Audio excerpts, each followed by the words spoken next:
is a key factor in providing customers with a level of service that will exceed their expectations. Being courteous is the act of being attentive, helpful, considerate, polite, respectful, in both word and deed. Being attentive means giving full concentration to the person you're attending to and showing a sense of urgency in your actions. This means focusing your mind and body on the customer, thinking only of that which is transpiring between you and the customer, and not on something that happened before the customer reached you or will occur after they leave.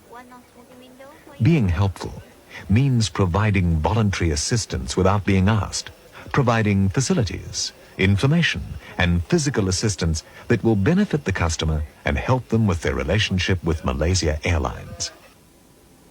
Being considerate means showing concern for the well-being of others so that the customer feels relaxed, comfortable, and satisfied. Anything that provides the customer with comfort and convenience by eliminating physical and mental strain is an act of considerateness. These acts may save time for the customer and ensure the safety and security of the customer and his or her belongings. Being polite means being pleasant and pleasing, using words which generally illustrate good manners such as good morning, please, thank you, I am sorry, excuse me, and so on. I'm glad you enjoy it. Being respectful means addressing people correctly, according to their status, using internationally accepted ways of addressing a person, such as Mr., Mrs., and Madam. Have a nice holiday. Or if the customer's name is not known, Sir, Madam. Courtesy is therefore an important ingredient in Malaysia Airlines' culture and behaviour. Turn to exercise 15 and your facilitator will discuss with you some of the key elements of developing courteous behaviour.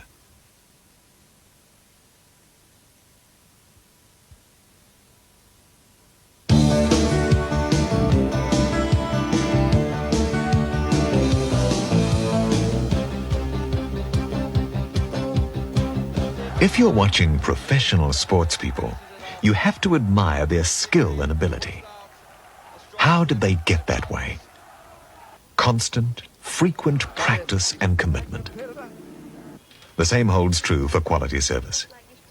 People who deal well with other people get that way and stay that way through consistent practice and dedication, through mastery of the techniques of quality service, through always being conscious of each moment of truth. So where do we begin? We start with ourselves. As Destination Service Excellence points out, this takes initiative, positive attitude, and commitment. Sometimes it's difficult to maintain a positive attitude. Getting caught in traffic on the way to work, or having an argument first thing in the morning won't make you feel very friendly. But it helps to keep in mind that the people around you will react to your mood. If they see you being negative, they won't give you many positive responses in return. Will you be quiet? At times like these, it helps to recognize that most of the people we deal with have nothing to do with the problems bothering us. It simply isn't their fault. If we give them half a chance, they'll try to cooperate and be friendly. In the workplace, we need to want to do our jobs well before we can get any satisfaction from them. What do you think of this attitude? What's the matter, Henry? Problems? Oh, I hate this job. People interrupting me, asking me stupid questions all day. I mean, what makes them think I've got all the answers? Most of these people are amateurs. They need some advice. Yeah, well, they should ask an expert. Henry obviously doesn't have a very good attitude about his job or about himself. Customers and others around him spot this attitude in a second and stay away. Oh, I hate this job. Our point is that you must feel good about yourself before you can have positive communication with others. This is another important step in successful customer service. Feel good about yourself. It's absolutely essential to first deal successfully with ourselves if we're to deal successfully with others. We need to give ourselves positive ideas. For some of you, this may be a new idea. The Director of Engineering believes that we can influence our own lives by the way that we think. Take a step back once in a while and ask yourself if you have earned your wages. Each time we recognize that we have really earned our salary, how do we feel? Don't we feel good inside ourselves? It's important for us to appreciate ourselves when we know we've done a job well. We need to be able to smile to ourselves, knowing that we've done the best we can. Remember, feeling good about ourselves has many benefits. Building up a store of positive ideas helps us to deal with the problems we encounter on and off the job. When we feel confident about ourselves, we know we can solve the problems, or at least put them into perspective and remind ourselves of our abilities when things aren't going well. If you feel good about yourself, you can turn things around. Worrying about problems doesn't solve them. By giving yourself positive reinforcement, you build the positive attitude needed to tackle those problems. When you develop a strong, positive image of yourself, you reflect the attitude that enables you to give quality service to customers. This positive attitude is reinforced when we consistently communicate positively with others. This positive communication can be given in any of the 6 following categories. First is feeling good about yourself. Second is practicing habits of courtesy. Third comes speaking. Fourth, listening. Fifth, performance. Sixth, learning. All 6 categories will work together to achieve one purpose. They help the people you deal with feel important. More to the point, when you use these steps to provide quality service, you'll feel important too, because people will give you the personal recognition you deserve. The third category, speaking, seems obvious. We all can say things to people that will be genuine, specific, and timely. So why don't we do it? Have you ever seen something like this happen? You about 4. And hang on a minute. Have you ever tried spinning on long enough to get a question answered? Well, he carried on, all stupid and pathetic, and I could hardly get anything across to him. Look, I don't mean to interrupt. It's just that I'm new here, and I don't know how to adjust the weight on the machine. Well, all you actually have to do is just move the pin to whichever weight you want to, and it'll be fine. Anyway, I told him that he should get his life all sorted out and do things for himself instead of asking people what they want, but he... How do I know which weight is right? Well, if you just wait and be patient, I'll be there with you in a minute. I'll show you how it goes. Anyway, he went to John instead, and I don't know, it's so ridiculous. What type of communication went on here? Could any positive communication have been spoken? Please stop the tape and turn to exercise 16 and discuss this episode.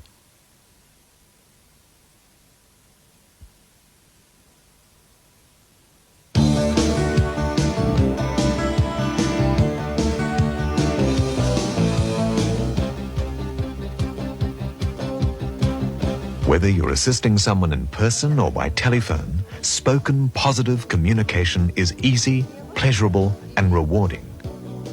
As we've stressed, you must feel happy about yourself before you can communicate positively with others. Another step in providing quality customer service is always to be courteous with customers and others. Now, let's examine another form of quality service which we've already touched upon. Listening. Listening gives us a real opportunity to help others and to help ourselves. Our jobs are easier to perform if we really understand what others need and expect from us. How do we find this out? By asking questions and by listening carefully to the responses. The way we ask questions and the attention we pay to the answers are equally important. Customers, and any other people really, prefer dealing with people who listen to them. And when we really listen, we confer powerful, positive communication. And it's through this communication with the customer, and hopefully their acknowledgement, that our special skill brings something into the relationship, more than just brochures or timetables. Malaysia Airlines is in fact there to be a partner in the customer's journey to their destination, and to share in the ideas and to make the journey more enjoyable. Listen now to the Director of Personnel. McDonald's have discovered that giving the customer your undivided attention is the best way to make the customer feel he is important. Once the staff have accomplished this, they follow through and make the first 30 seconds count. McDonald's have found that the first 30 seconds of any transaction belongs to their customer, not to their staff. In this critical half minute, they have the opportunity to win the customer's confidence by showing that they can listen accurately, that they understand and appreciate their needs, and will take the proper action to satisfy those needs. We in Malaysia Airlines must make the first 30 seconds count by acknowledging the customer, smiling, and showing them that we're listening to them. The more help you are, and the more enthused the customer is in the first 30 seconds, the better your relationship with the customer will be, because you will understand their needs. Listening shows we care about our customers and their needs. Here's an example to analyze. Can you help me? I've got a funny noise in my car. Funny noise? What kind of funny noise? Where's it coming from? Well, it's coming from the front. Do you know what it is? Could be anything on the front. Tell you what, why don't you leave it here and we check it out for you? Is that okay? It may take a while. The employee may have thought he was being helpful, but the customer probably didn't see it that way. Watch what happens this time. Can you help me? I've got a funny noise in my car. That's not a very nice way to start your morning, is it? Tell me, where's the noise coming from? Well, the front, the driver's side, I think. Does it make noise when you're standing still? No, of course not, silly. Only when I'm driving. Tell you what, if you got the time, I'd like to test drive it. I think it's a wheel bearing. Is the keys in it? Yes, by all means. Let's discuss this example and other points about listening. The discussion notes will be found in exercise 17.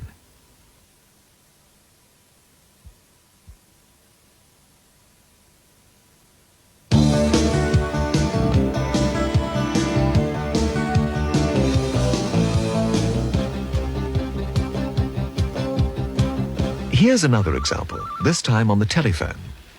As you watch, try to figure out why negative communications abound here.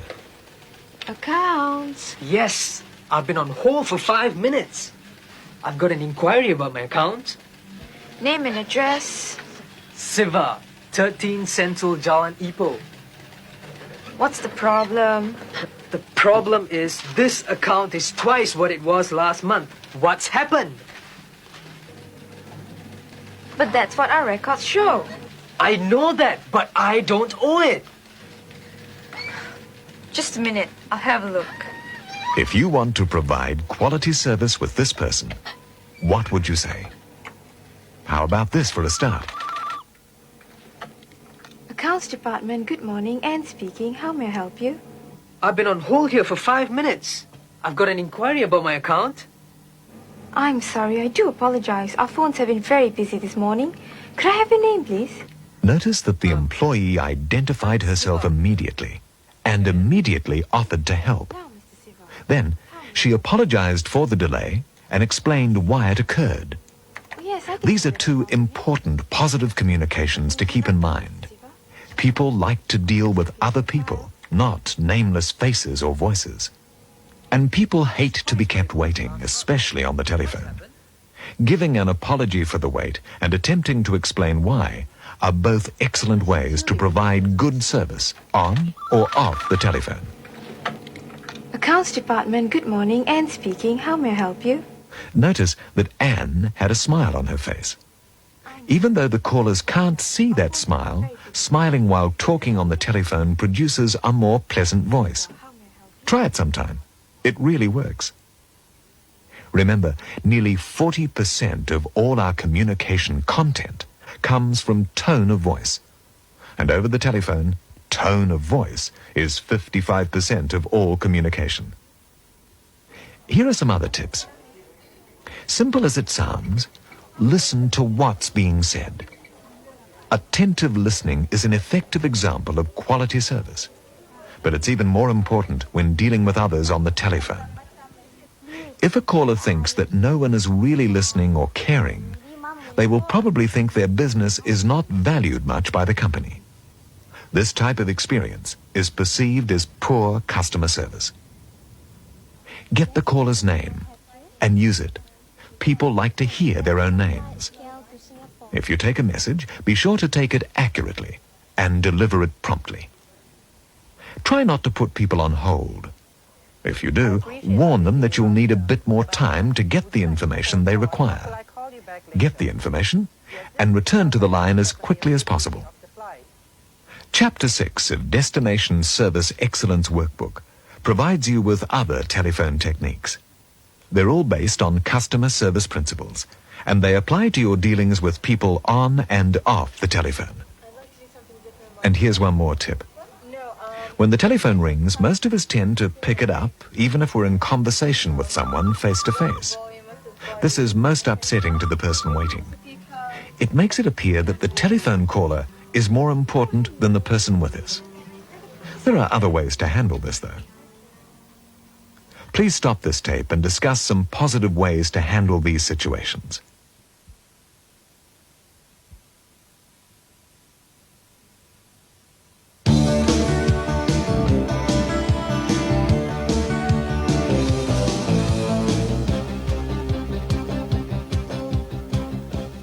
The next module will look closely at ways we can provide these things to others and build the positive foundation each of us needs to do the best job possible. In preparation for our next session, your facilitator will ask you to read several pages in your Destination Service Excellence Workbook. The material contains many helpful suggestions. It's definitely worth your time. Thank you for joining us.